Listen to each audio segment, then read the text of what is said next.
So, totally, mo gini ako ang first time nung pagkasal. So, ngayon po kong mga advice sa akong pagkasal sa mga katugyong mga karaan ng mga salay. And so, firstly, i-lay down ako ang family code nato dinhi sa Pilipinas para makita nato ang pagkasal unsaon nga mahimong valid ang pag-held sa kasal. So, dunay sa ato ang legality sa balaod, doon na tayo duha ka mga ng rason nganong mahimo nga valid ang kaminyoon. Number one, ingon din nga dunay essential nga requisite sa kasal. Both parties kinahanglan nga pure gid sila babae o lalaki. This both must be male and female. So under the current Philippine law. Ikaduha, ang edad gid ani 18. So dili pwede kaslon sa ato ang balaod o 18 pa ubos. Pataas gid na siya.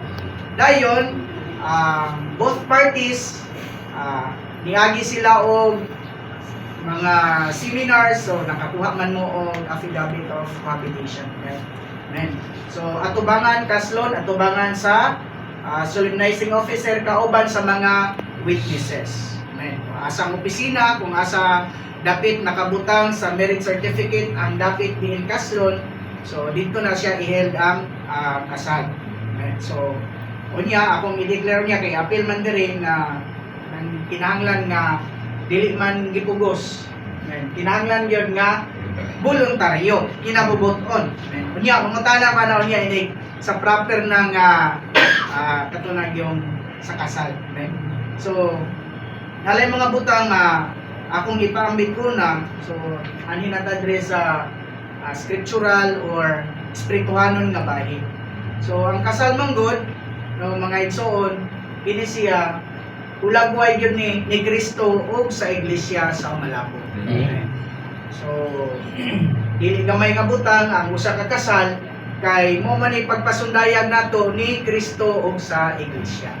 So sa naidili magtutuan ning tapuka, so nganong naaman ta dinhi sa elders room, nasayod naman ta sa sitwasyon sa atong mga igsoon. Ang atong tabangan sila para nga ma-legalize ang ilahang panagpuyo dayon sa balaod, doon na naging sila papel nga magtiayo na. So kini atong gibuhat karon pag-legalize sa ilahang panag-ipon.